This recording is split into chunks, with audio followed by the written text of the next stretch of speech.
పాత నిబంధనలు page number 484, 484.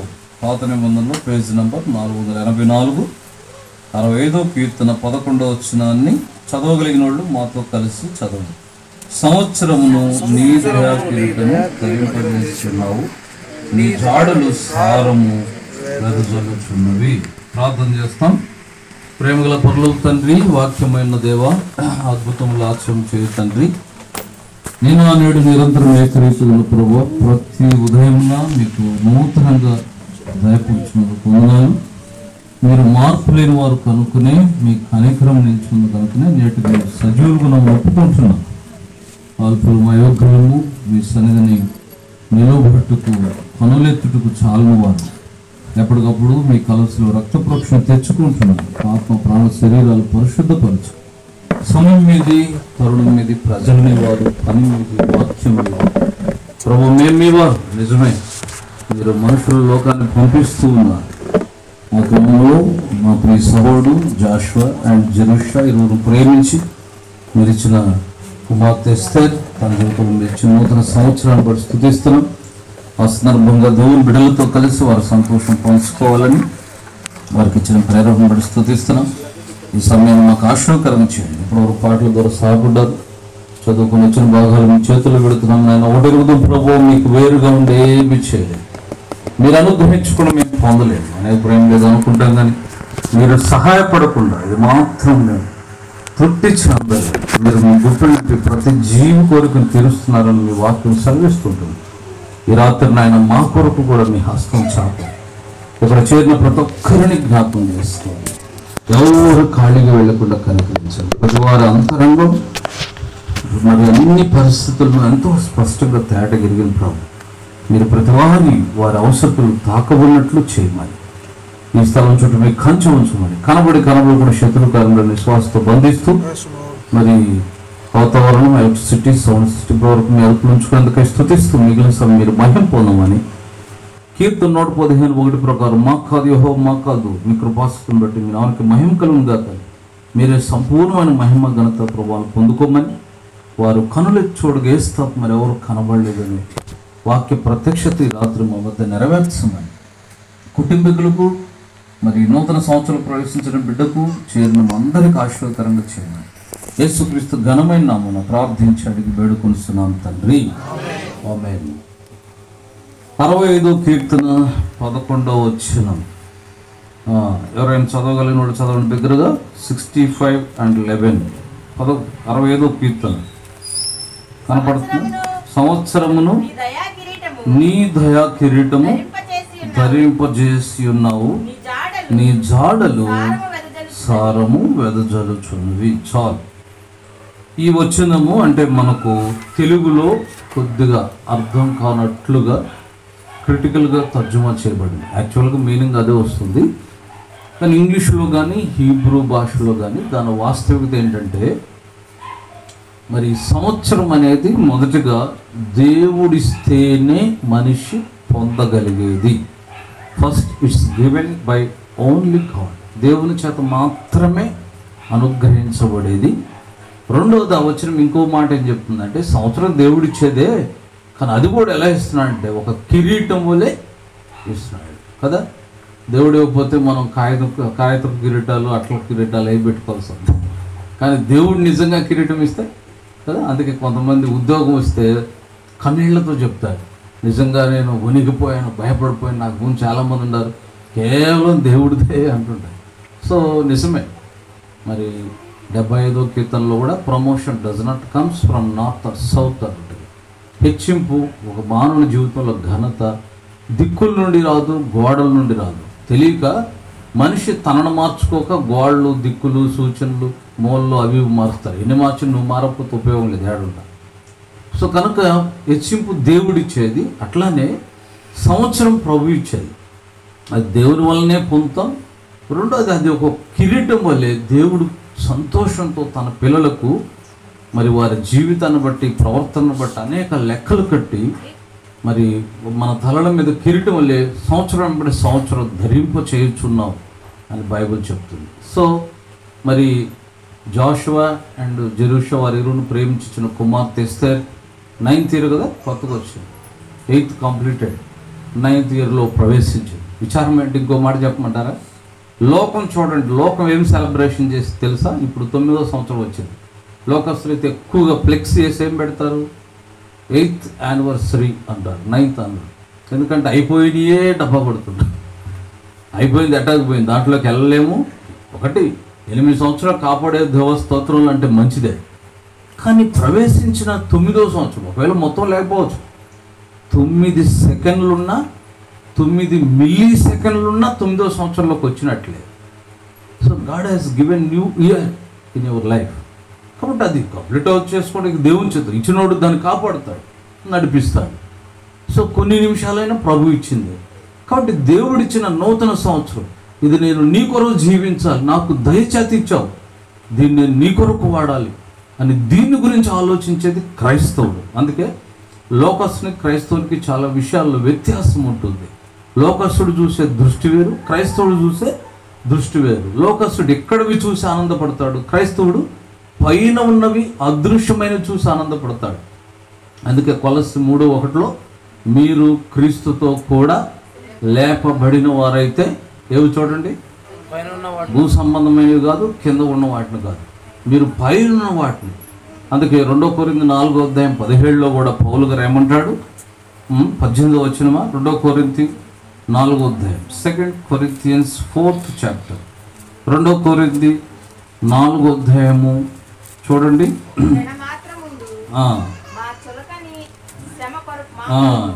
18 చివరిలో ఉంది, నేను చదువుతాను చూడండి. ఏలైనగా దృశ్యమైనవి అనిత్యములు, అదృశ్యమైనవి నిత్యములు. ఇంకో మాట కూడా అంటాడు 17 ఫస్ట్లో అన్నాడు, మేము దృశ్యమైన వాటిని చూడక. మేము కనబడేవి చూడట్లేదు, మరేం చూస్తాం? ఏవి కనబడట్లేదు అవి చూస్తాం. ఎస్, కనబడని మా దేవుణ్ణి చూస్తున్నాం, కనబడని పరలోకం చూస్తున్నాం, మా కోసం సిద్ధపరిచిన ఆ కనబడని రాజ్యాన్ని, కిరీటాలను. అది క్రైస్తవుడు ముందు చూపు, పై చూపు, కనబడినవి చూస్తాడు. అందుకే లోకస్తుడు గతించిన సంవత్సరాలకు సంబరపడతాడు, 8th యానివర్సరీ అంటాడు. నేనేమంటా అంటే అసలు గడిచిపోయిన సంవత్సరంలోకి వెళ్ళి ఏమీ చేయలేవు, దాన్ని బట్టి జస్ట్ స్తుతించడం తప్ప. అయిపోయింది, దాన్ని మార్పు చేర్పు కూడా చేయలేవు. తప్పుగా జీవించావో, ఎలా జీవించావో, రాంగ్ చేసావో, రైట్ చేసావా, you can't make any changes. కానీ కొత్త సంవత్సరం ఉందే, ఇక్కడ జాగ్రత్త పడవచ్చు, నీ ముందు ఉంది, దీన్ని ప్రభు మహిమ కొరకు వాడవచ్చు. అందుకే క్రైస్తవుడు ముందున్న సంవత్సరం బట్టి స్తుతిస్తాడు. సో ఏదేమైనా కృత సంవత్సరం ప్రభు ఇచ్చేది, అది ఒక కిరీటం వల్లే ధరింపజేశారు. ఇక్కడ ఒక విషయం చూడాలి, కొన్నిసార్లు మనకు దేవుడిచ్చే వాటి విలువ తెలియదు కదా. ఎవరైనా బంగారపు రింగు పెట్టారనుకో, మనం ఒక ఫంక్షన్ చేసుకున్నప్పుడు, నేను గమనించా కొన్ని పెళ్ళిళ్ళు, ఒక పెళ్ళికి నేను కూడా బంగారపు రింగు తీసుకెళ్తే అప్పుడు అర్థమైంది, అందరికంటే ఎక్కువగా ఈ బంగారపు రింగు, బంగారపు ఉంగరాలు పెట్టి వాళ్ళు ఎక్కువ గౌరవిస్తారు. అంటే వాళ్ళ పాపం అదే ఎక్కువ. అప్పుడు బంగారపు ఉంగరం పెట్టారు కదా, ఇక అన్ని స్పెషల్ అడగని అవసరం, మినరల్ వాటర్ వస్తాయి, మంచం మీదకి వస్తాయి, అన్నీ వాళ్ళే చూస్తారు. బంగారపుతే గొప్పదైతే, దేవుడిచ్చేవి గొప్పవి అని ఎప్పుడైనా చూస్తావా? కరోనా వచ్చినప్పుడు కొద్దిగా మనుషులకి అట్లా అర్థమయ్యేటట్టు చేశాడు, దేవుడిచ్చే గాలి ఎంత ప్రాముఖ్యమైంది అని. కరోనా వచ్చినప్పుడు గాలి కోసం, ఆక్సిజన్ కోసం వెతికారు. డబ్బులుండి సిలిండర్లుండి, డబ్బులుండేమో సిలిండర్లు అంతా కొందరు పోతే, డబ్బులుండి సిలిండర్లు అందు కూడా కొందరు పోయారు. గాలి ఎంత అవసరం. అందుకు ఒక ఆయన ఉన్నాడంట, ఓ పాస్టర్ గారు సువార్త చేస్తుంటే, దేవుడి గురించి ఎత్తావా, నీకు ఇక్కడ తిరగవు అని బెదిరించి అన్నాడంట, దేవుడు ఉంటే చూపించాను. అప్పుడు ఆ పాస్టర్ గారు అంటే, వీడియో ఎంత ఎట్లా చెప్పాలని 1 నిమిషం ప్రార్థన చేస్తానంట. ఏమంటే మీకు కావాల్సిన దేవుడిని చూపించడమే కదా, ఇంకేం మాట్లాడొద్దు, నా వెనకాల రానా. సరే పద అంటే ఆయన ఊరు దాటి వెళ్తున్నాడు. ఏంటి దేవుడిని చూపిస్తా, ఆయన ఊరు దాటి వెళ్తున్నావు అన్నాడు. ఇక నువ్వేం మాట్లాడద్దు, నీకు కావాల్సిన దేవుడు, నేను దేవుడిని చెప్తా వస్తా ఉన్నాను. ఊరు దాటి ఇంకా దూరం వెళ్తాడు. ఏంటి అడిగిలో కూడా తీసుకెళ్ళి ఏమైనా చేస్తాడు అంటే దేవుడిని చెప్తే ఏడకెళ్తాం, నువ్వేం మాట్లాడద్దు నా వెనక రాన్నాడు. ఒక నది దగ్గరికి వెళ్ళాడు. నది దగ్గరికి వెళ్ళి పాస్టర్ గారు నదిలో దిగితే ఈయన ఒడ్డు నుంచి ఉన్నాడు. రా అంటుంటే, ఏంటి దేవుడిని చూపుతాను, నదిలో దిగాడు, ఏం మాట్లాడద్దు, నీకు దేవుడిని చూపించాలి, లోపలికి రాను. లోపలికి వచ్చినాక కళ్ళు మూసుకో అని చెప్పి, తల వంచు అని చెప్పి, మేడను గట్టిగా ఉంచాడు నీళ్ళలో. కొంచెం కూపిరాడు, ఎగిరి బయటకు దూకి దేవుడిని చూపిస్తాను, నీళ్ళలో మూస్తున్నా, బయట రాని రాళ్ళు తీసుకున్నా. అటు కాదు, నీళ్ళలో మునిగినప్పుడు నువ్వేమనుకుంటున్నావు? పెళ్లి చేసుకోవాలనుకుంటున్నావా, ఇల్లు కట్టాలనుకుంటున్నావా, పిల్లలకు పెళ్లి చేయాలి, నువ్వు గాలాడకు చేస్తుంటా, ఎన్ని అన్నా చూస్తాను. అప్పుడు అన్నాడు, నీళ్ళలో మునిగినప్పుడు గాలి కోసం వెతికేమో చూడు, అలా వెతుకు చూడు, ఖచ్చితంగా దొరుకుతాడు దేవుడు. అవును, బైబిల్లో ఉంది, యెహోవా మీకు దొరుకు కాలం నందు ఆయన్ను వెతుకుడి. నిజమైన ఆశతో సృష్టికర్త అయిన దేవా, నువ్వెవరో నాకు తెలియట్లేదు, నాతో మాట్లాడు, నాకు ప్రత్యక్షంగా నన్ను దర్శించంటే హృదయపూర్వకంగా అడిగిన వ్యక్తులు దైవ దర్శనం పొంది అలా దేవుడిని ఎరిగిన వాళ్ళు ఎంతోమంది ఉన్నారు. సాధు సుందర్ సింగ్ గారు రైలు పట్టాల మీద పడుకున్నాడు. అట్లా ఎంతోమంది కఠినులు అంటూ వాళ్ళు కూడా దేవుణ్ణి అయితే చూస్తేనే నమ్మడం గొప్ప కాదు, చూడకపోయినా దేవుడిని ఎరగడం గొప్ప. అందుకే దేవుడు మానవుని నిర్మాణకుడు, మానవుని భూమి మీద పంపించినవాడు, మానవునికి సంవత్సరాలు ఇస్తున్నవాడు. గాలి కాసేపు బిగబడితే బతకలేని మానవుడు దేవుణ్ణి విడిచి దేవుడు లేకుండా జీవించడమా? అందుకే బైబిల్ చెప్తుంది ఎప్పుడు దేవుణ్ణి ఎరగాలంట మానవుడి జీవితంలో. బైబిల్ అంటుంది, ప్రసంగి గ్రంథం 12వ అధ్యాయం, మానవుడి జీవితంలో దేవుణ్ణి ఎప్పుడు ఎరగాలని బైబిల్ చెప్తుంది. ప్రసంగి గ్రంథం 12వ అధ్యాయము 2వ వచనం, ప్రసంగి 12:2, తేజస్సునకును సూర్యచంద్ర నక్షత్రములకును చీకటి కమ్మకముందే, వాన వెలిసిన తర్వాత మేఘములు మరలా రాకముందే. ఇక్కడ నుండి చూడండి, ఎప్పుడు ఎరగాలంట? నీ బాల్య దినములందే నీ సృష్టికర్తను ఎవరిని స్మరించాలి? నీ సృష్టికర్తను స్మరించు, నువ్వు సృష్టించుకున్న వాడిని కాదు. అందుకే దేవుడు అంటే నిన్ను చేసిన వాడు, నువ్వు చేసినోడు దేవుడు వాడు. అందుకే దీని మీద చాలామంది కవులు కూడా కవిత్వాలు రాశారు, పాటలు రాశారు కదా. దేవుడు చేసిన మనుషులు మనమైతే, మనుషులు చేసిన దేవుళ్ళు ఏంట్రా బాబు అని పాటలు కూడా రాశారు.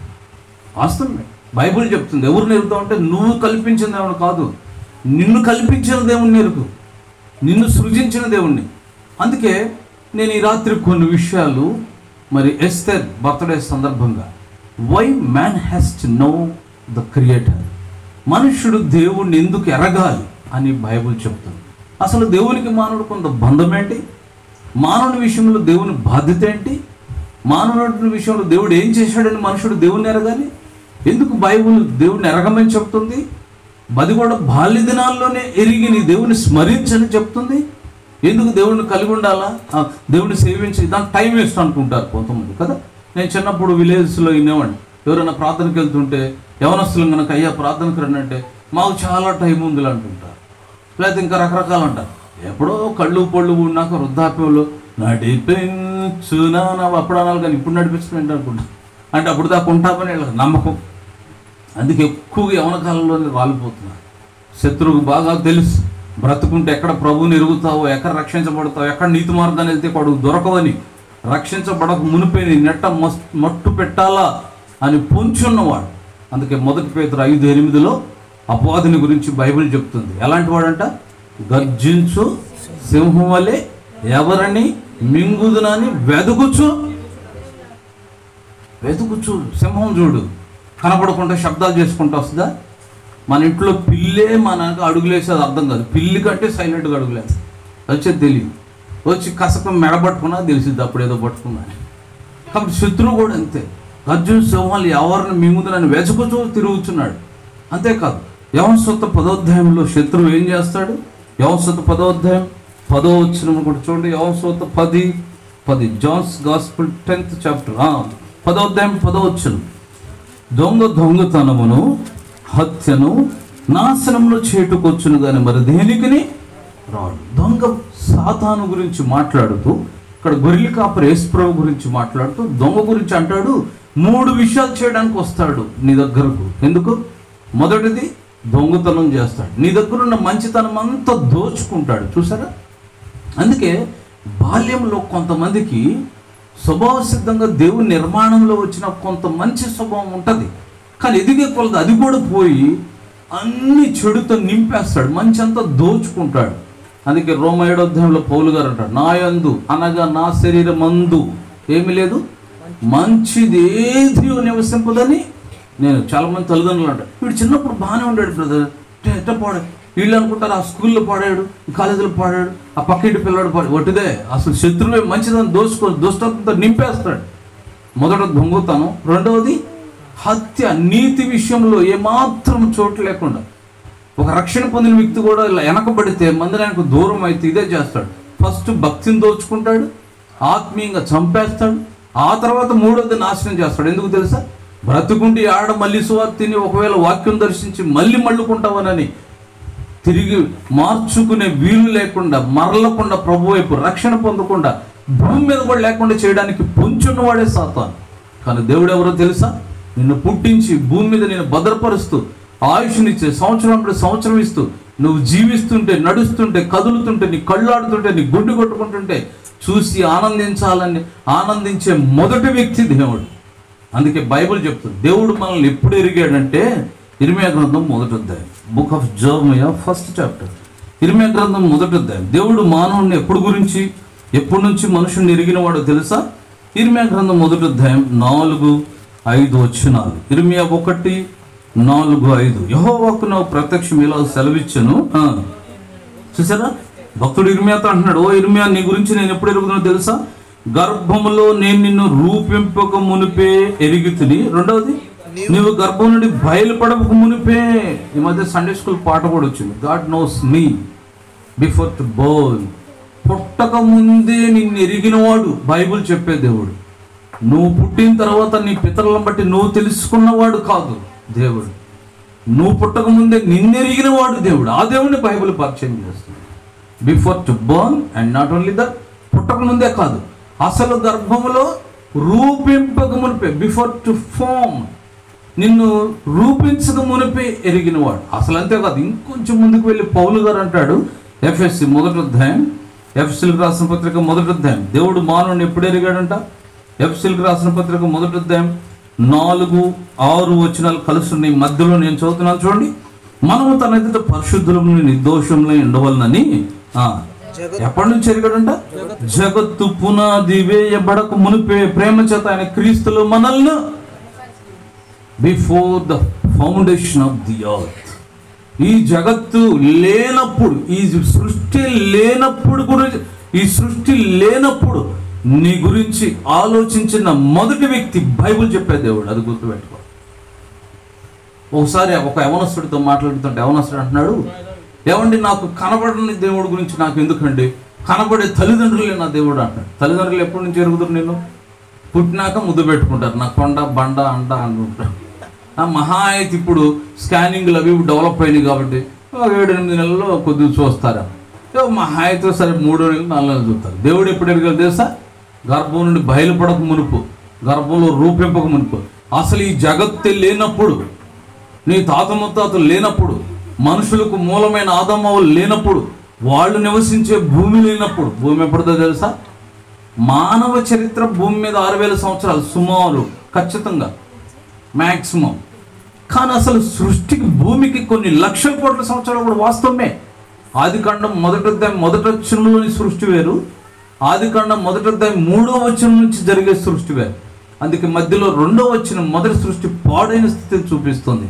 దేవదూతల సృష్టి అది కూడా లేనప్పుడు, దేవదూతల సృష్టి ప్రణాళిక అయిపోయినాక మానవ సృష్టిలో ఈ 2000 సంవత్సరాలు సుమారు నువ్వు భూమి మీద నువ్వు ఆడుతుంటే, నువ్వు నడుస్తుంటే, నీ కళ్ళు ఆడుతుంటే, నీ గుండాడుతుంటే చూచి ఆనందించాలని జగత్తు కూడా చేయకముందే నీ గురించి ఆలోచించిన మొదటి వ్యక్తి బైబిల్ చెప్పేదేవాడు.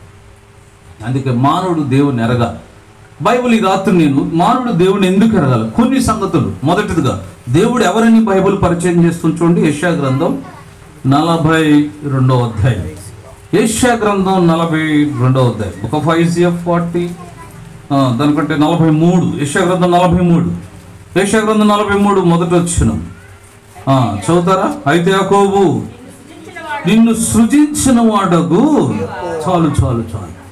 బైబిల్ చెప్తుంది యెహోవా అనే ఈ బైబిల్ దేవుడు ఎవరు మానవుడి జీవితంలో అని బైబిల్ చెప్తుందంటే ఎవరంటే ఆయన నిన్ను సృజించిన వాడు. ఆ మాట గమనించండి. తెలుగులో కూడా, తెలుగు భాష చాలా అద్భుతమైంది. మనం తెలుగు వాళ్ళమే కానీ తెలుగు పదాలు పూర్తి లోతార్థం తెలియదు. సృజించిన అని అంటే ఏంటంటే ఇంగ్లీష్లో 3 పదాలు వెరీ క్లియర్గా ఉంటాయి. Creation, manufacturing, discovery. డిస్కవరీ అంటే ఉన్నదాన్నే ఇక్కడ ఇది ఉంది అని చెప్పడం. గప్ప కింద కోడి గుడ్డు పెట్టుంటే పిల్లోడు చూపిస్తే ఆల్రెడీ ఉందని చెప్పడం డిస్కవరీ. బట్ మ్యానుఫ్యాక్చరింగ్ అంటే ఒక చెక్కను తీసుకొని మంచి మంచం కోడిగా తయారు చేయడం, ఉన్న ముడి పదార్థం నుండి. కానీ క్రియేషన్ అంటే ఏంటో తెలుసా? ఏమీ లేని దాని నుండి, శూన్యం నుండి నువ్వు అసలు ఏమీ లేనప్పుడు, నువ్వెవరో తెలియనప్పుడు నీ గురించి మొదట ఆలోచించి ఆలోచనతో డిజైన్ చేసుకొని నిన్ను బయటపెట్టిన, నిన్ను ప్రారంభించడమే క్రియేషన్. అందుకే బైబిల్లో పరిచయం చేస్తున్న ఈ దేవుడు ఎవరంటే నిన్ను సృజించిన వాడు అని బైబిల్ మాట్లాడు. అయితే యాకోబు ఏమంటున్నాడు మొదటి వచనంలో? అయితే యాకోబు నిన్ను సృజించిన వాడకు, ఈజ్ దై క్రియేటర్. నిన్ను సృజించిన వాడు, నువ్వు సృజించినాడు కాదు, నిన్ను సృజించినవాడు, సృష్టి లేనప్పటి నుంచి ఉన్నవాడు. అందుకే మానవుడు దేవుని ఎరగాలి. అంటే నువ్వు అసలు ఏమీ లేనప్పుడు నిన్ను ప్రారంభింపజేసినోడు. ఇంకో మాట చెప్పాలండి, తల్లి గర్భంలోకి, నేను చాలాసార్లు చెప్పాను ఇదివరకు కూడా, మీకు ఎంతమంది గుర్తుందో, తల్లి గర్భంలోకి తండ్రిలో నుండి ఒక కణం వెళుతుంది. వాస్తవానికి కొన్ని లక్షల కోట్ల కణాలు వెళ్తాయి, వాటిలో ఒక కణమే గర్భంలో ప్రవేశిస్తుంది. ఆ కణం ఎక్కడది? తండ్రిలోది. ఆ తండ్రిలోది ఎక్కడది? వాళ్ళ తండ్రిలోది. అది ఎక్కడ తెలుసా? ఆదాములో నుండి భద్రపరిచాడు. కాబట్టి నువ్వేమీ లేనప్పుడు నేను జాగ్రత్తగా తల్లి గర్భంలో ప్రవేశపెట్టినాడు. అందుకే 139వ కీర్తన 16లో భక్తుడు ఏమంటాడంటే, 139వ కీర్తన Psalm 139 and 16, 139, 16 చూడండి ఎంత ఆశ్చర్యంగా భక్తుడు మాట్లాడతాడంటే, దానికంటే 14 వచ్చును, 14 కూడా 14, నీవు నన్ను కలుగు చేసిన విధము చూడగా. ఆ మాట చూడండి, అయ్యా నువ్వు నన్ను కలుగు చేసిన విధం ఒకసారి ఆలోచిస్తే ఏం కలుగుతుంది? నాకు భయమును ఆశ్చర్యం. ఎందుకని? కొన్ని లక్షల కణముల్లో నువ్వే లోపలికి వెళ్ళినట్లు ఎవరు జాగ్రత్త తీసుకున్నారు? దేవుడు మాత్రమే నీ గురించి ఆలోచించి జాగ్రత్త తీసుకున్నాడు. ఆ దినమున ఆయన అలా జాగ్రత్త తీసుకోకపోతే ఈరోజు నీకు భూమి మీద బ్రతుకులేదు. మరొక వ్యక్తి ఉండేవాడు నీ బదులు, మీ తండ్రిలోంచి తల్లి గర్భంలోకి వచ్చేటప్పుడు. అందుకే బైబుల్ మనుషుడిని దేవుణ్ణి ఎరగమని ఎందుకు చెప్తుందంటే, ఆయన తండ్రిలో నుండి తల్లి గర్భంలో ప్రవేశపెట్టినప్పుడు నీ గురించి శ్రద్ధ తీసుకొని బాధ్యతగా నిన్ను ప్రవేశపెట్టినవాడు.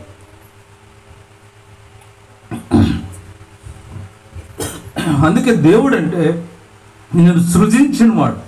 సృజించిన దేవుణ్ణి ఎరగాలని బైబిల్ చెప్తుంది. అంతేకాదు, ఇంకా దేవుడు అంటే ఎవరు, ఎందుకు దేవుణ్ణి ఎరగాలి? యెషయా గ్రంథం 44వ అధ్యాయం. యెషయా గ్రంథం 44వ అధ్యాయం మొదటి వచనాలు చూడండి. యెషయా గ్రంథం 44, ఐజా 44.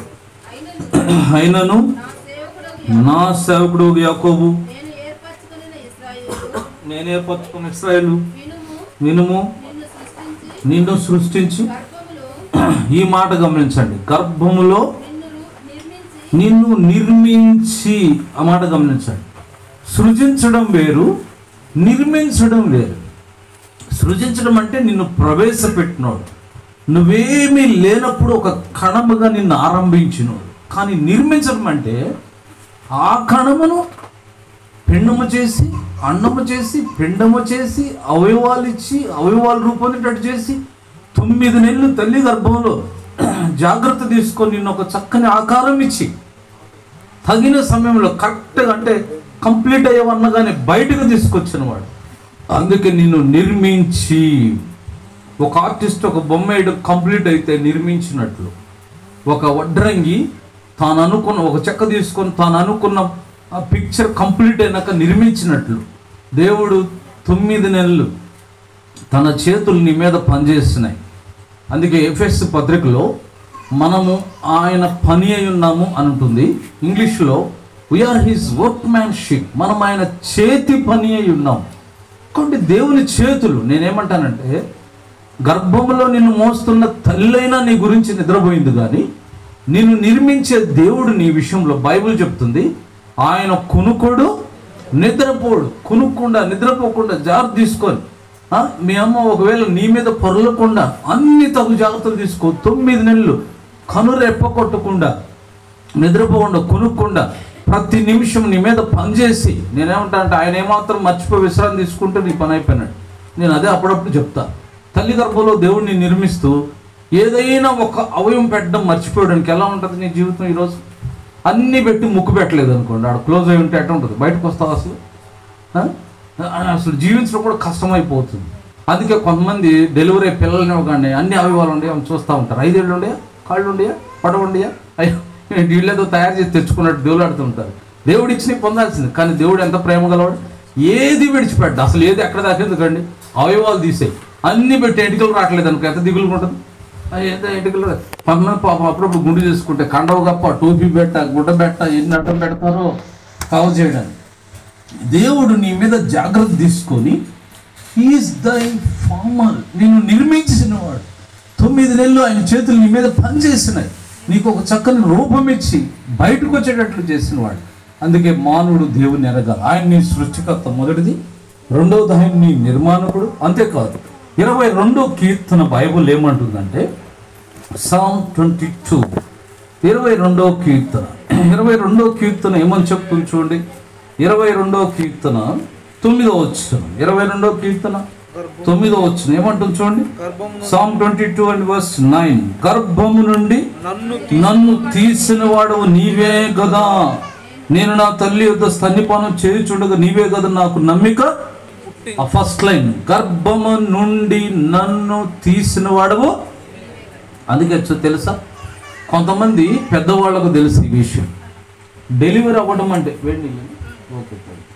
డెలివరీ అవ్వడం అంటే చచ్చి బ్రతకడం అంటారు. అందుకే నేనేమంటానంటే అసలు ఆ పసిగుడ్డు, ఆ చంటి బిడ్డ, చిన్న బిడ్డ గర్భం అనే ఒక ప్రపంచం నుండి గర్భము చీల్చుకు బయటకు వచ్చి భూ ప్రపంచంలో బ్రతకడం అంత తేలికైన విషయం కాదు. మరణాన్ని దాటుకుంటూ జయించుకుంటూ బయటికి రావాలి. అందుకే గర్భవేదనకు మించింది లేదంటారు. తల్లి కూడా బ్రతికేదో చనిపోద్దో తెలియదు, అంత వేదనకరం పరిస్థితులు. అందుకే బైబుల్ చెప్తుంది, నిన్ను తల్లి గర్భం నుండి బయటకు తీసిన వాడు నేనే. దేవుడు జాగ్రత్త తీసుకోకపోతే, మొన్న ఈ మధ్య కూడా బెంగళూరులో ఒక ఆపరేషన్ చేసి బిడ్డను తీస్తూ, మరి ఆ డాక్టర్లు ఎట తీశారో తెలియదు, వాళ్ళు కొత్త వాళ్ళు నేర్చుకునే వాళ్ళు తెలియదు, కానీ తలకాయ వరకు బెక్కొచ్చారు, పేగులు నరాలు వచ్చినాయి, తలకాయ వరకు నరాలతో పాటు తలకాయ వచ్చింది. చూడండి, దేవుని కృప లేకపోతే తలకాయ వస్తుందో తెలియదు, మెడకాయ వస్తుందో తెలియదు, కాళ్ళు వస్తాయో తెలియదు, పాదాల వరకు వస్తాయో తెలియదు. అందుకే నిన్ను బయటకు తీసిన వాడు. ఎందుకు మనుషుడు దేవుణ్ణి ఎరగాలంటే, ఆయన నీ సృష్టికర్త, నీ నిర్మాణకుడు, గర్భంలో తయారు చేసినవాడు, నిన్ను బయటకు తీసినవాడు. బయటకు తీయడమే కాదు, బైబిల్ ఇంకో అద్భుతమైన మాట చెప్తుంది. ఎహెజ్కేలు గ్రంథం 14వ అధ్యాయం, ఎజెకియల్ 14, ఎహెజ్కేలు గ్రంథం 16, క్షమించండి, ఎహెజ్కేలు 16. ఇంకో మాట అంటాడు, ఏమన్నాడు చూసారు, 5వ వచనం, ఎహెజ్కేలు 16:5.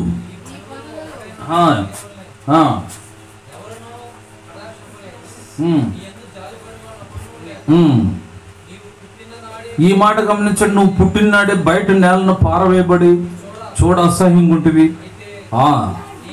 ఎక్కడ గమనించాలి బాగా, బైబుల్ వాక్యం చెప్పే ప్రతిది ఎంతో వాస్తవము. ఏమంటున్నాడు తెలుసా సృష్టికర్త అయిన దేవుడు, నువ్వు పుట్టినాడు జస్ట్ అట్లా బయటపడగానే, నీ తల్లి నిన్ను చూడకముందే, ఎవరు నిన్ను చూడకముందే, అయితే నేను నీ యొద్దకు వచ్చి రక్తంలో పొర్లుచున్న నిన్ను చూచి, నీ రక్తంలో పొర్లి ఉన్న నీవు బ్రతుకుమని నీతో చెప్పి తిని. ఆ మాట మళ్ళీ అంటాడు చూడండి, నీవు నీ రక్తంలో పొర్లి ఉన్నను ఏమని చెప్పాడంట, బ్రతుకు అని నీకు సెలవిచ్చాడు. కనుకనే ఈరోజు బ్రతికి బట్టగడుతున్నావు. తెలుసా, ఇది ఏ సైన్స్కి అర్థం కాదు, ఏ డాక్టర్ తెలియదు, ఏ మనిషి చెవులకు వినపడదు, ఏ మనిషి కన్నులు చూడలేవు, ఎవరు చూడకపోయినా బైబిల్ చెప్పేది వాస్తవం. తల్లి గర్భంలోకి నిన్ను ప్రవేశపెట్టుకున్న దేవుడు, జగత్ పునాది వేయబడక ముందు నుంచి నీ గురించి ఆలోచించే దేవుడు, ఎక్కడ ఏమైపోతావో, ఈ దుష్టలోకంలో పొల్యూషన్ వాతావరణంలో ఎక్కడ చనిపోతావో అని అట్ట కడుపులో బయటపడగానే కూడా నీ యొద్దకు వచ్చి, నీ యొద్దకు ఎవరు వచ్చినా రాపోయినా, ఎవరు చూసినా చూడకపోయినా, అవసరమైతే ఎవ్వరు చూడకముందే మొదట నీ యొద్దకు వచ్చి బ్రతుకు అని చెప్పాడు. అందుకే ఈరోజు బ్రతికి పట్టగడుతున్నావు. అందుకే తెలుసా, కొంతమంది అంటారు పుట్టగానే ఏడవాలంటే, ఏడకపోతే ఏడిపిస్తారు అంటే, ఏడితే బతికిపోయినట్టు అంటారు. నేను అనుకుంటా దేవుడేమో బ్రతకమని చెప్తాడు, వీళ్ళేమో అయ్యా ఈ పాపిస్టులోకి నన్ను పడేసా బతకమంటున్నావు అని, బతక ఇక్కడ ఉండాల్సిందే అని వాళ్ళు అడుగుతున్నారు. సరే, వాళ్ళు ఎందుకన్నా అడగను, కానీ బైబుల్ వాక్యం చెప్తుంది ఎందుకు మానవుడు బ్రతికి పట్టగడుతున్నా అంటే, నువ్వు గర్భంలోంచి బయటపడగానే బ్రతుకని సెలవిచ్చిన దేవుడు. ఇంకో విషయం చెప్పాలంటే, సృష్టికర్తది, ఆయన ఇంటిలో, ఆయన సృష్టిలో నువ్వు బ్రతకాలంటే ఆయన అనుమతి ఉండాలి. చూడు, ఒక ఇంట్లోకే ఏమండి ఎవరి ఇంట్లో మేకం రావచ్చా అని అడిగేళ్తాం. వాళ్ళు అనుమతి ఉంటే అక్కడ సంచరించగలుగుతాం. కాబట్టి సృష్టికర్త అయిన దేవుడు నువ్వు తల్లి గర్భంలోంచి జారిపడగానే నువ్వు బ్రతకని చెప్పినవాడు. అందుకే ఈరోజు బ్రతికి పట్టగడుగుతున్నావు. లేకపోతే నేను ఒక మాట అంటే, ఎంతమంది కడుపులో నిర్మించబడుతుండగా ఎంతమంది పోలేదండి? చాలామందికి కొన్ని గర్భాలు పోయిన తర్వాత కొన్ని గర్భాలు నిలుస్తాయి. ఎంతమంది గర్భంలో నుంచి బయటకు వస్తూ గర్భద్వారంలో పోయిన వాళ్ళు ఎంతమంది లేరండి? రాలిపోయిన వాళ్ళు, పుట్టగానే కూడా రాలిపోయిన వాళ్ళు ఎంతమంది లేరండి? అందుకే దేవుడు బ్రతకమని చెప్పాడు కాబట్టి ఈరోజు నువ్వు బ్రతికి పట్టగడుగుతున్నావు. నీ కళ్ళాడితేనే నీ గుండు కొట్టుకుంటుంది. సోదరుడు సోదరి, అమ్మ అయ్యా, దేవుడు లేడనే వ్యక్తి కూడా ఈరోజు నువ్వు బ్రతుకుంటానికి బైబిల్ పరిచయం చేస్తున్న నీ సృష్టికర్త దేవుడే కారణం. ఆ మధ్య దేవుడు లేడనే వాళ్ళు మీటింగ్ పెట్టుకున్నారంట. ఒకటి వెళ్ళలేదంట కుదరక. వాళ్ళు వెళ్ళొచ్చినాక అడుగుతున్నాంట, ఎట జరిగింది మన మీటింగ్ అన్నాడు. ఆ పోయి వచ్చిన ఆయన అంటున్నాడంటే దేవుడి దేవాలన బాగానే జరిగింది అన్నాడు. మీటింగ్ ఏమో దేవుడు లేడు, దేవుడి దేవాలన బాగానే జరిగింది అన్నాడు. అంటే ఎవరైనా ఒప్పుకోవాల్సిందే దేవుడిదే. ఆ దేవుడు ఎవరో నీకు అర్థం కాకపోయినా సృష్టికర్త అయిన దేవుడు. మానవుడు దేవుడిని ఎరగాలని బైబిల్ పరిచయం చేస్తాడు. ఎందుకు ఎరగాలంటే అతను నీ సృష్టికర్త, రెండవది నేను నిర్మించినవాడు, మూడవది నేను పుట్టించినవాడు, నాలుగవది పుట్టిన రోజును బ్రతుకని నీకు సెలవిచ్చినవాడు. అంతేకాదు ఎందుకు మనుషుడు దేవుణ్ణి ఎరగాలి? ఏమని చెప్తుంది యెషయా గ్రంథం 1వ అధ్యాయం, book of Isaiah 1st chapter. యెషయా గ్రంథం 1వ అధ్యాయం బైబుల్ ఏమని చెప్తుంది చూడండి. మానవుడు దేవుణ్ణి ఎందుకు ఎరగాలి? యెషయా గ్రంథం 1వ అధ్యాయము 2వ వచనం. యెషయా గ్రంథం 1వ అధ్యాయం 2వ వచనం. యెహోవా మాట్లాడుచున్నాడు, ఆకాశం ఆలకించుము, భూమి చెవియొగ్గుము. ఆ మాట చూడండి. దేవుడు అంటున్నాడు, నేను పిల్లల్ని పెంచి నువ్వు పెరగడానికి కారణం ఎవరో తెలుసా? ఎవరు? అవునా? ఈ వచనం చదివి నాకు అడిగితే దేవుడు అంట. అంతకుముందు నేను పెంచింది ఎవరంటే అంటాడు, మా అమ్మమ్మ పెంచింది అంటాడు, మా మేనమామ పెంచా అంటాడు, మా తాతయ్య పెంచా అంటాడు, మా అమ్మ కొంతమంది అంటారు గోరు ముద్దలు తినిపించి పెంచితే ఈ అన్నోడు అన్నం నోట్లో పెడతావు, అది అరిగేటట్టు చేసేది దేవుడుగా. పెరిగిందా? వాళ్ళు పెరగడానికి కారణం ఏంటి? కొన్ని విషయాలకు సైన్స్కి కూడా ఇప్పటికీ కారణాలు తెలియదు.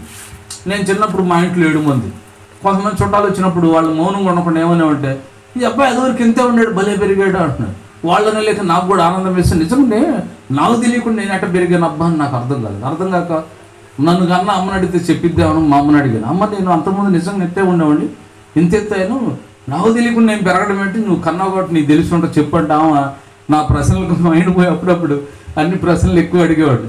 ఏదో ఒకటి చెప్తాడు పోతాడని.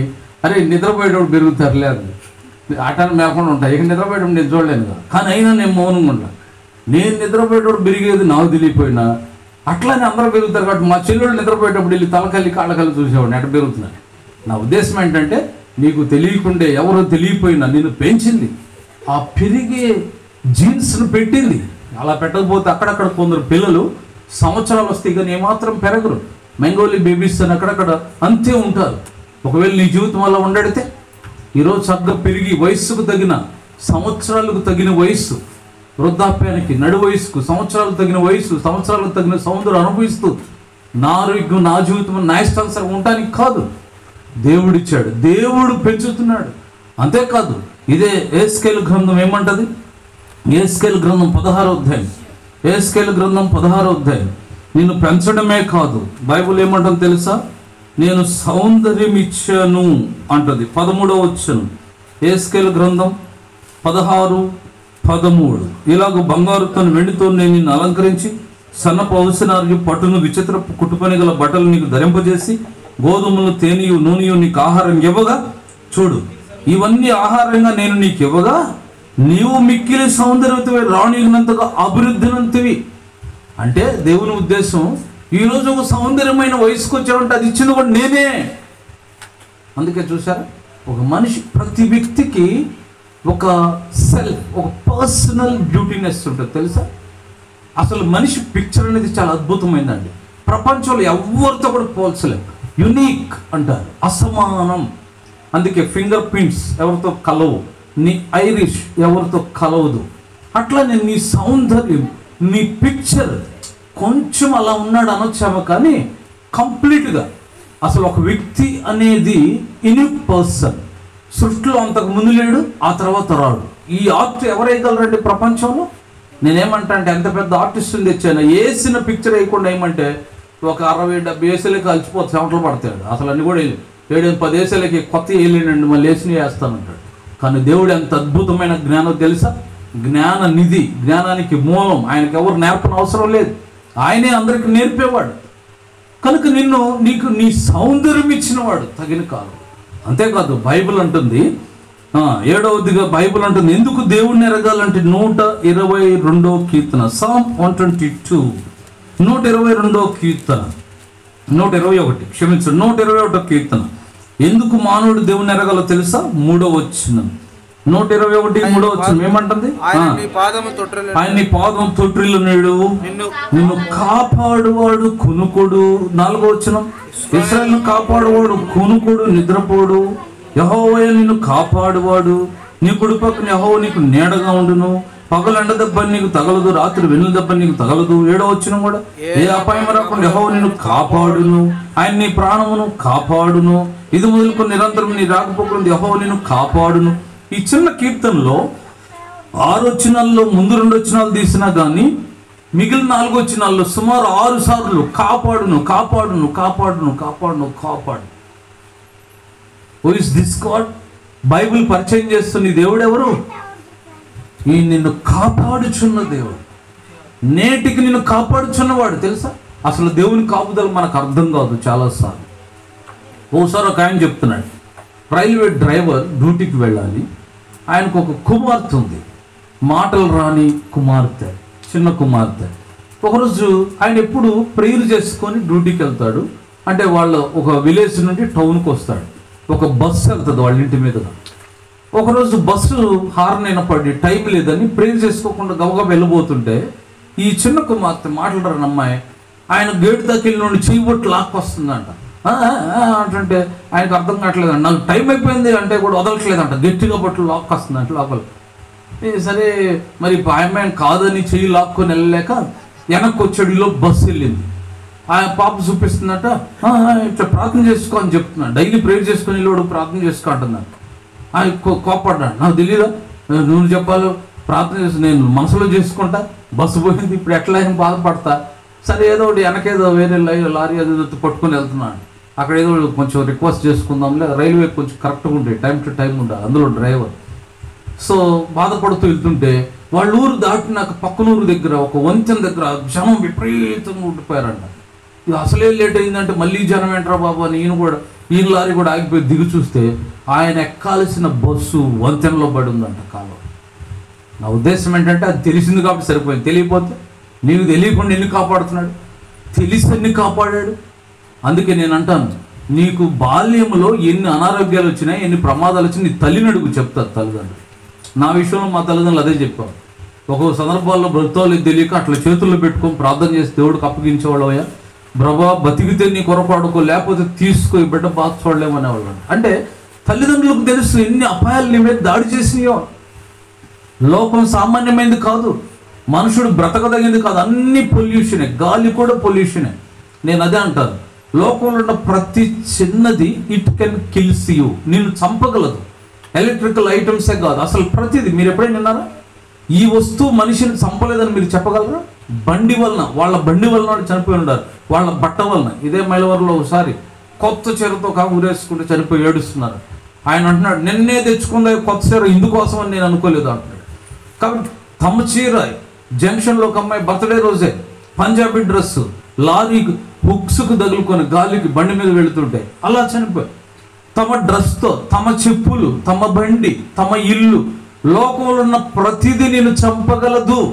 ఇలాంటి ప్రమాదకరమైన వాటి మధ్యలో నువ్వు సజీవంగా క్షేమంగా భద్రంగా ఎదుగుతున్నావంటే నిన్ను తల్లి గర్భంలో ప్రవేశపెట్టిన దేవుడు నీ గురించి బాధ్యత తీసుకుంటున్నాడు. ఇది ఆలోచించాలని ఈ రాత్రి నీ దృష్టి తీసుకొస్తున్నావు.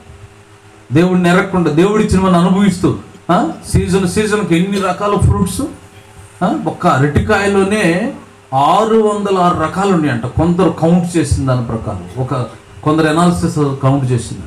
అరటికాయలు 600, ఇంకా మామిడికాయలు ఎన్నుండే, ఏ సీజన్కి ఏ ఫ్రూట్ పోకుండా తింటాం. మొన్న ఒక ఆయన చెప్తున్నాడు, దేవుడు ఎంత ప్రేమ గలవాడండి, తల్లన్న అన్నం కూరని మూత పెట్టడం మర్చిపోద్దాం కానీ ప్రతి ఫ్రూట్ మీద మూత పెట్టినట్టు తోలు పెట్టాడు. చూసారా? కమలాకాయ ఒలుచుకొని తింటావు, అట్టికాయ ఒలుచుకొని తింటావు, యాపిల్కాయ చెట్టు తింటావు, అన్ని తోలి శుభ్రంగా మింగుతున్నావు. కానీ ఇచ్చిన దేవుడి గురించి ఆలోచించవు.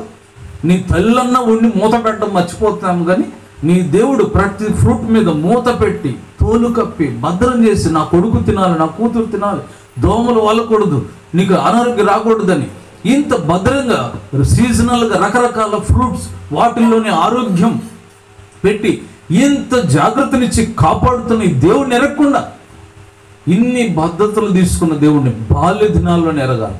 అంతేకాదు బైబుల్ ఎందుకు మానవుడు దేవుణ్ణి ఎరగాలంటే ఇవన్నీ చేయడమే కాదు, యేసు ప్రభు ఎవరంటే రక్షకుడు అని బైబుల్ పరిచయం చేస్తుంది.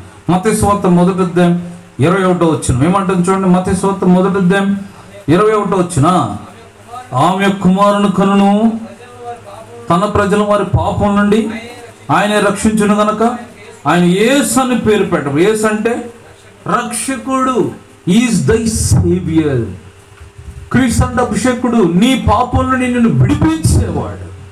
ప్రియమైన సోదర సోదరి, రాత్రి మరి ఈ బర్త్డే సందర్భంగా, ఈ నూతన సంవత్సర సందర్భంగా, ఎస్తేర్ నూతన సంవత్సర సందర్భంగా స్నేహితుల సోదరుడు ఇక్కడ కూర్చున్న బయట నుంచి వింటున్న బైబిల్ పరిచయం చేస్తున్న దేవుడు, నిన్ను సృజించినవాడు, నిన్ను నిర్మించినవాడు, నిన్ను పుట్టించినవాడు, పుట్టగానే నువ్వు బ్రతుకని చెప్పినవాడు, నిన్ను పెంచినవాడు, నీకు సౌందర్యం ఇచ్చినవాడు, అంతేకాదు ఇప్పటి వరకు నేను కాపాడుకుంటూ వచ్చినాడు. ఈయనెవరు అంటే నీ రక్షకుడు. రక్షకుడు అంటే పాపములు క్షమించి భయంకరమైన నరకం అనే ప్రమాదం నుండి తప్పించి పరలోకంలో చేర్చుకునే రక్షకుడు. ఈ ప్రేమగల దేవుడు పిలుస్తున్నాడు.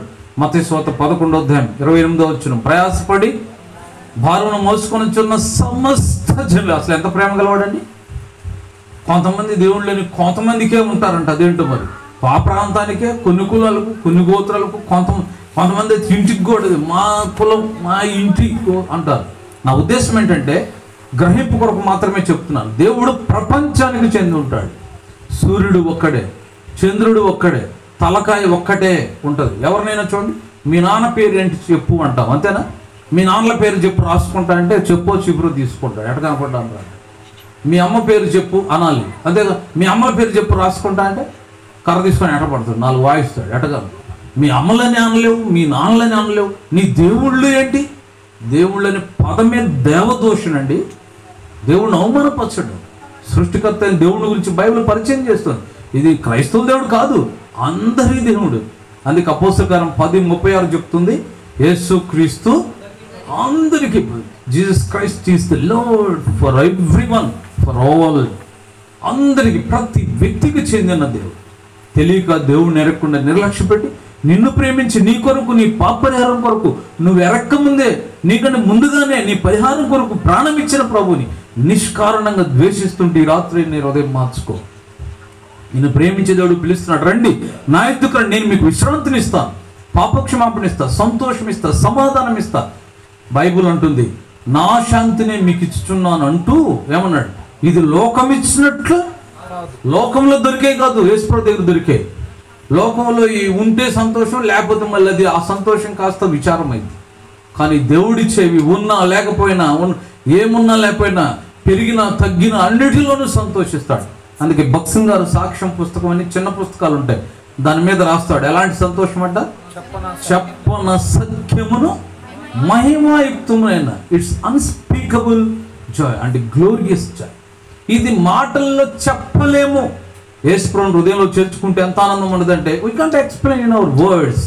పలావ్ ఎప్పుడు తినలేదు, ఎలా ఉంటుంది అంటే ఎంతవరకు చెప్తామని, భలే ఉంటుంది అంటే ఎట్లా ఉంటుంది అన్నా అనుకోండి, బాగుంటుంది అంటే ఎట్లా వారే జుట్టు బిక్కుని ఏడొచ్చాడు బాబు అని, పోతే పోయింది ఎక్కువ రుణాలు పెట్టి ఇప్పిస్తా అంటారు. తిన్న తర్వాత అడుగు అప్పుడు ఎలా ఉంటుంది అంటారు చెప్తారు. అట్నే యేసు ప్రభువుని హృదయంలో చేర్చుకుంటే నిజమైన రక్షణ పొందితే ఎంత ఆనందం ఉంటుందంటే, చనిపోతే ప్రభు ఎద్దుకు, బ్రతుకుంటే ప్రభు కొరకు, కలిగిన వాటితో తృప్తి చెందుతాం. కొంతమంది అడుగుతారు రక్షణ పొందిన కుటుంబాన్ని చూసినప్పుడు, ఏంటి మీకు ఇబ్బందులు ఉండవా, మీ చెంత ఎప్పుడు ఆనందం ఉంటారు ఏంటి అని వీళ్ళని కూడా అడుగు ఉండవచ్చు. దానికి ఒకటే కారణం, ఈ డబ్బులుండి కాదు, వ్యాపారం ఉండి కాదు. ఆ హెచ్చుతగ్గులు అందరికీ ఉంటాయి. కానీ రక్షణ ఇచ్చిన ప్రభు దొరికాడు, పాపక్షమాపణ దొరికింది. చనిపోయి ప్రభు దగ్గరికి వెళ్తాం, ఉంటే ప్రభు కొరకు ఉంటాం, ప్రభు కోరినట్టు, ప్రభు చెప్పినట్లు జీవిస్తాం, ప్రభు మహిమ కొరకు బ్రతుకుతాం. అందుకే ఈ ఎస్తేర్ బర్త్డే సందర్భంగా ప్రియమైన సోదరు సోదరి, బైబిల్ చెప్తుంది ప్రసంగి 12:2 ప్రకారం, నీ బాల్య దినములందే నీ సృష్టికర్తను స్మరణ తెచ్చుకో. యేసు ప్రభు నేను పాపిని నా హృదయంలోకి రండి అంటే ఆహ్వానిస్తే ఆయన అన్నాడు, నా ఎద్దుకొచ్చువాన్ని నేనేమాత్రం బయటకు తురస్సు. రక్షణ పొందిన వ్యక్తులు కూడా దయచేసి మీ రక్షణ అశ్రద్ధగా అనాలోచనకు జీవించవద్దు. ఫిలిప్పి 2:12 అంటుంది, మీ సొంత రక్షణను భయముతో వణుకుతోను. రక్షణ పొందడం ఒక ఎత్తు అయితే, రక్షణ జాగ్రత్త కాపాడుకుంటూ ప్రభుకి ఇష్టమట్టు బ్రతకడం. దేవుడు రేపు వచ్చేది ఎవరి కోసం తెలుసా? రక్షణ పొందిన వాళ్ళందరిని తీసుకెళ్ళడానికి కాదు. అందుకే ప్రకటన గ్రంథం 2వ అధ్యాయం నుండి చివరి వరకు సుమారు 21 పర్యాయములు జయించువారు జయించువారు జయించువారు జయించువారు. ఆయన కొనిపోయేది ఎవరిని? రక్షణ పొందిన అందరినే కాదు, ప్రభుకి ఇష్టమైనట్టు పాపాన్ని, లోకాన్ని, అపవిత్రతను, అసహ్యతను జయించి ప్రభుకి ఇష్టంగా బ్రతికే జయించు వారిని తీసుకెళ్ళడానికి వస్తున్నాడు. అందుకే మనం పాడతాం, జయించు వారిని కొనిపోవా ప్రభు యేసు వచ్చును, జయించు వారిని కొనిపోవా ప్రభు యేసు వచ్చును. చిన్న ప్రార్థన చేసి ముగిస్తాను. తలలో ఉంచి కళ్ళు మూసుకోండి. ఒక్క నిమిషం మౌనంగా ఎవరు అటు ఇటు చూడొద్దు. చిన్న ప్రార్థన చేసి ముగించబోతున్నాను. ఒక్క నిమిషం మౌనంగా తల ఉంచి కళ్ళు మూసుకోండి. ప్రియమైన సోదరి ఎస్తేర్ బర్త్డే సందర్భంగా, నూతన సంవత్సర సహోదరుడు సహోదరి అమ్మాయి నీ హృదయం ప్రభుకి ఇచ్చావా? యేసు ప్రభువుని హృదయాలకు ఆహ్వానించావా? ఒకవేళ లేకపోతే ఈ క్షణంలో యేసయ్య నా హృదయాలకు రండి. బైబిల్ చెప్తుంది, యేసు రక్తం ప్రతి పాపం నుండి మనల్ని కడిగి పవిత్రపరుస్తున్నారు. ప్రభువా నీ రక్తం నన్ను కడుగంటే చాలు, ఆయన త్రోసివేయకుండా వెంటనే కడిగి శుద్ధి చేస్తాడు. ఈ క్షణమే గొప్ప సంతోషం, గొప్ప సమాధానం నీ హృదయంలో కొమ్మరిస్తాడు. అవి రుచి చూడాలంటే హృదయపూర్వకంగా అడుగు, యేసయ్య నా హృదయంలోకి రండి. రక్షణ పొందిన వ్యక్తులు అశ్రద్ధగా ఉండొద్దు. ప్రభు ఇచ్చిన జీవిత దినాలు ప్రభు కొరకు వాడదాం, ప్రభుకి ఇష్టంగా బ్రతుకుదాం. ప్రభు ఇచ్చిన లోకంలో ఉంటూ ప్రభు దుఃఖపెడతా బ్రతుకుతావా? వద్దు, ప్రభుకి ఇష్టంగా బ్రతుకుదాం. జయించేవాడుగా ఉండు, ప్రభు వచ్చినప్పుడు ఎత్తపడదాం. ఇప్పుడు ప్రభు అనుగ్రహించిన సిద్ధంగా ఉన్నాడు. ఎవరైనా నేను నా ప్రభుకి ఇష్టంగా బ్రతకాలని నేను ఆశపడుతున్నా, నా కోసం ప్రార్థన చేయండి అని చెప్పగలవారు. యథార్థంగా నేను నా దేవునికి ఇష్టమైనట్లే నేను బ్రతకాలనుకుంటున్నా, నా కోసం ప్రార్థన చేయండి అని చెప్పే బిడ్డలు మీ కుడి చెయ్యి మీ తల కంటే ఎత్తుగా చూపండి, మీకోసం ప్రార్థన చేస్తాం. ఎవరు అటు చూడు, సహోదరి సహోదరి సహోదరి బిడ్డ ప్రభు నీ చేయబడు, సహోదరి ప్రభు నీ, సహోదరుడా ప్రభు నీ చేయబట్టుకుని. ఇంకెవరైనా అటు చూడు, ఇది స్వస్థత కాదు, పలహారం కాదు, నేను నా దేవునికి ఇష్టమైనట్టు బ్రతకాలనుకుంటున్నా, నా కోసం ప్రార్థన చేయండి అని చెప్పే బిడ్డలు, సహోదరుడా ప్రభు నీ చేయబట్టుకుని గాక. మీ కొరకు ఇచ్చిన ప్రార్థన చేస్తాం.